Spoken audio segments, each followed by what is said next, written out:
Welcome everybody to today's first seminar session on community engagement with cooking of indigenous vegetables and herbs. I would like to acknowledge the traditional owners of the land I'm on today, Yota Yota, as well as the traditional owners of the land you are situated on.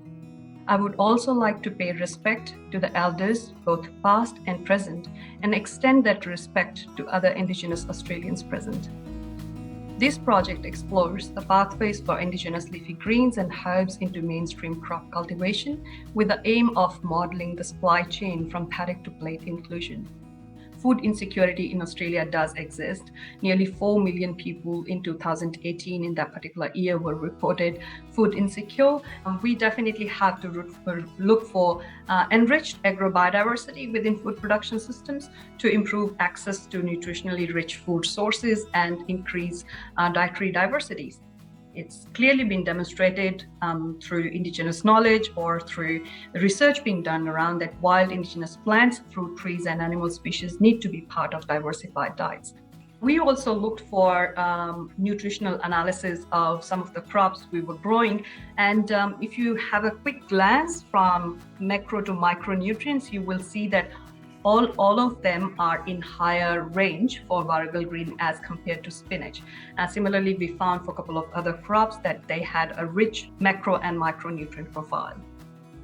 I also want to add my respects to the world's oldest living culture because they've held on to the world's oldest living food story. I think we're all seeing the results of European imported agricultural practices and the impact they've made on Australia. And we're all trying to pivot to reflect on that and make changes. And I think that's also starting to stimulate some interest in practices that serve this nation well for 65,000 years plus.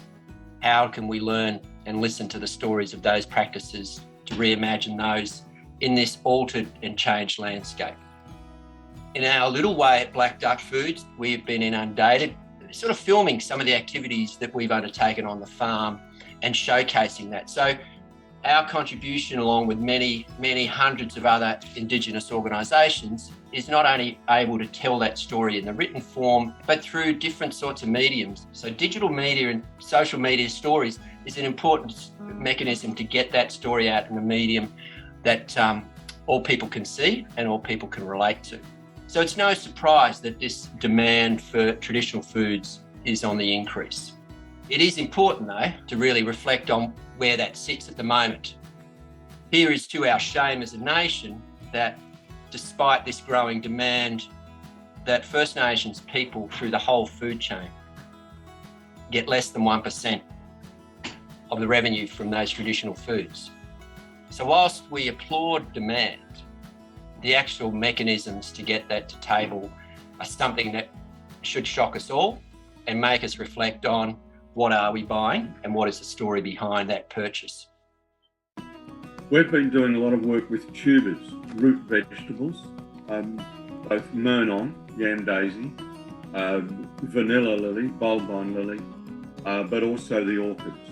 And there's an incredible future in these plants. One of the young people at the farm was working on a neighbouring property and found a whole group of orchids growing.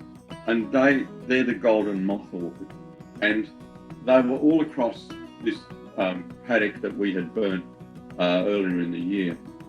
So we had promoted the production of these golden moths by using the traditional use of fire. And it's such an exciting time in the food industry. And I'm hoping it would be an exciting time in Aboriginal communities so that our young people can earn their money, take it home to their families and prosper on the back of agricultural knowledge. The main activity that we've got going is the community garden at Downs Estate. So people come here, grow food, get their hands in the soil, be in this amazing space with the big sky and the birds, and growing food that people will eventually eat and feel good that they've done that whole cycle. Well, we'd like to get more people involved and explore a whole range of different crops and reflect different cultures from our community. And the first one for that is obviously the one that the earth began with, I guess, and that has fed people here for thousands of years. So we're really interested in exploring Indigenous foods. We've started with warrigal greens, saltbush, kakala, but really I'd love to find what else is growing out there naturally and really see what else we can grow that people can engage with and really connect to this land. Downsy Estate is located in Seaford. So Seaford has the farmers market once a month. So we actually took the produce to the farmers market and to introduce the warrigal greens and mainly warrigal greens and some of the herbs. At the beginning we gave out the bundle of the warrigal green, and then when the time goes, more people coming in and they're asking how to grow them, because the more people get interested, and then we actually give them as a pot plant. So that way they can plant at home. The public awareness is growing, and also there's more in the media is actually covering. We just hope that we can actually take this more into seriously in the modern Australian cooking, so that more people can learn and then can share and then maybe develop the recipes. It's been a brilliant experience, us collaborating with Melbourne Uni, being part of the Sustainable Indigenous Agriculture Project. There's been a lot of learning and we've had a lot of support. So this has been a really great first step in understanding the potential and the challenges for larger production of these crops, as well as how to make them accessible, appealing and usable for consumers. So our community consultations showed us that building good relationships with the Bunurong Land Council and Marginbana would open the door to meaningful and productive collaborative projects, and that's where we are.